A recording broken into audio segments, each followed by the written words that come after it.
Fala pessoal, bom dia, bom dia. Bom dia, Maicon. Como é que estão? Vim na sala, Bruno, Tudo certo. Mercado um pouquinho parado hoje, Daniel, mas deu boa. Wagner.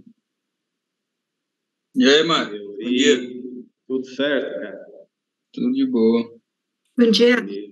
Bom dia, bom dia. Bom dia, Maicon. Vamos lá, vamos fazer um morning aqui rapidão, só para a gente passar aí algumas notícias que saíram ontem, né? E o que a gente está olhando aí para essa segunda parte da semana. A gente vem vendo aí um aumento nessa tensão entre governo e mercado, né, pessoal? Não sei se vocês têm visto, né, mas nos últimos 2 dias, basicamente, o Lula bateu bastante sobre a independência do Banco Central, né, que já existem, né, até alguns rumores, né, o mercado tentando criar uma narrativa de que o presidente do Banco Central não conseguindo bater ali a meta de inflação, isso seria um motivo para tirar ele, né, do Banco Central. Então, o mercado ele tem trabalhado, né, com uma perspectiva de uma briga cada vez mais acirrada entre o governo e o Banco Central, com essa manutenção da taxa de juros próximo de 14. Existe, quando a gente olha a parte dos juros brasileiro, né, tem uma fórmula matemática utilizada para verificar o preço justo dos juros de um país, né? Ele mostra basicamente a nossa taxa de juros num preço justo próximo de 11. Mas isso mostra muito um conjunto de fatores mais estabilidade, né? E o que a gente não tem é estabilidade nesse momento, né? Uma clareza para onde o mercado vai. A gente tem uma questão de questões ali de arcabouço fiscal, que o próprio ministro da Economia está falando, né, e não está muito claro o que vai ser isso, né? Então, isso traz uma incerteza e o que leva aí ao nosso dólar, né, que chegou a bater abaixo de 5, né, porque estruturalmente a gente está com números muito bons, né, mas toda essa incerteza sobre essa briga do Banco Central versus o próprio governo, né, isso traz uma incerteza e que eleva ali o risco-retorno da moeda, né?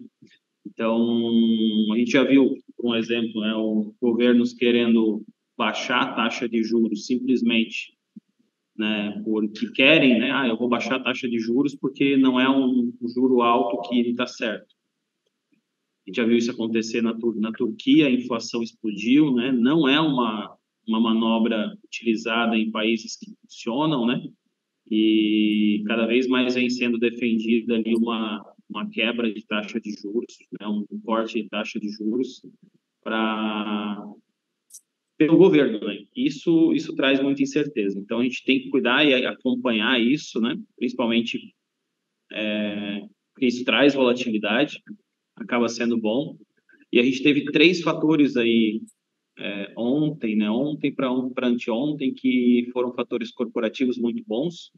Veio o balanço de Itaú, né?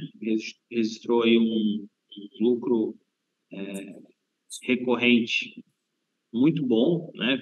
O mercado até gostou bastante, né? Do balanço. A gente já tinha saído o balanço de bancos, né, e que teve uma provisão muito grande no caso de Americanas, então eles tiveram provisões ali, mas uma provisão muito baixa, então mostra ali a força do Banco Itaú, né, então a gente vai acompanhar aí na abertura do Itaú. A gente tem Eletrobras também, ontem o presidente Lula falando, né, que o que fizeram com a Eletrobras foi um erro, né, que vão levar até para a AGU lá para contestar, né, algumas questões sobre como o governo não poder recomprar essas ações e ter que pagar 3 vezes mais o valor da ação e tal. Então, isso pode trazer um peso em Eletrobras.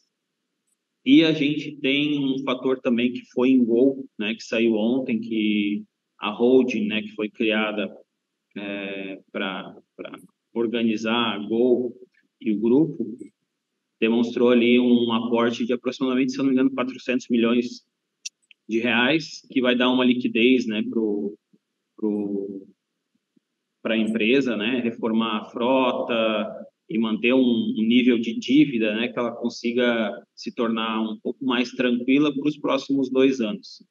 O setor aéreo ele vem tendo dificuldades, né, desde a pandemia, já era um setor com bastante deficiência, né, que não é fácil, né, um setor que não é fácil, e depois da pandemia ir agravando bastante questões, isso deve dar um fôlego. Então, as 3 ações aí podem ter bastante volatilidade hoje de Eletrobras por causa desse impacto, né, e falas muito contundentes do presidente, o próprio Itaú, né, questões do balanço, né, que o mercado enxergou, pelo menos uma parte do mercado, uma força muito boa, com impacto pequeno, reduzido, no caso de Americanas, e Gol, né, com essa injeção aí de capital para a melhora do fluxo de caixa, tá?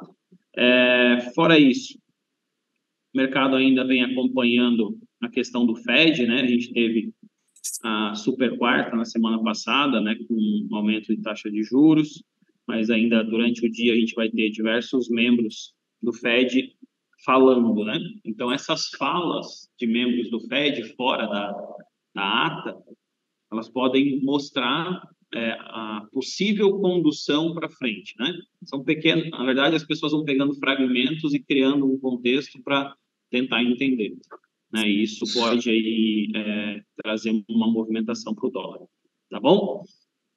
Basicamente hoje é isso, tá?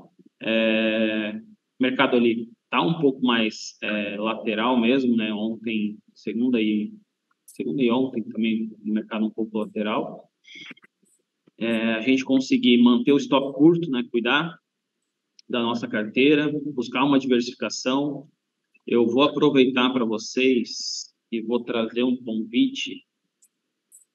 Deixa eu dar uma olhada aqui. A gente vai ter um evento do BTG que vai trazer algumas pessoas chaves do cenário econômico brasileiro atual, né? A gente vai ter o Tarcísio, né? O ministro, ex-ministro de infraestrutura, que agora é governador de São Paulo, né? Que pode vir a se tornar o candidato forte, né? A presidente em 2026. A gente tem o próprio presidente do Banco Central, que vai estar como um convidado confirmado, então entender, né, na cabeça, possivelmente ele vai ser colocado na parede, né, sobre como ele vê essa briga de governo, né. Ele já deu uma declaração falando que se o governo quiser corte de juros, vai ter que cortar gastos, né, então acho que isso é importante. E acho que vale a pena. São 2 pessoas que... Vocês podem se inscrever ali, tá? Mandei o site no chat. São 2 pessoas importantes para a gente acompanhar, né? Principalmente nesse ciclo novo aí, pré-eleição de 2026, começar a acompanhar o que acontece na cabeça do Tarcísio, que deve vir como uma força e um potencial, né? Zero. E também o presidente do Banco Central entender ali como que ele está vendo essa briga atual e ouvir diretamente, né? Quando a gente pega direto da fonte, esse tipo de informação acaba sendo muito mais confiante para a gente. Fechado? Encontro vocês, pessoal. Sexta-feira estou aqui de novo, tá? Qualquer coisa é só me chamar no Instagram, mandar um contato, pedir para o pessoal aí mandar para a gente, tá? Contem com a gente, vamos para cima. E até mais. Beleza, Marco. Ei, Marco, depois dá uma olhadinha lá no WhatsApp. Fechou. Te mandei a mensagem. Primeira demanda. Beleza. Valeu. Obrigado, Marco. Um abraço. Tchau. Um abraço.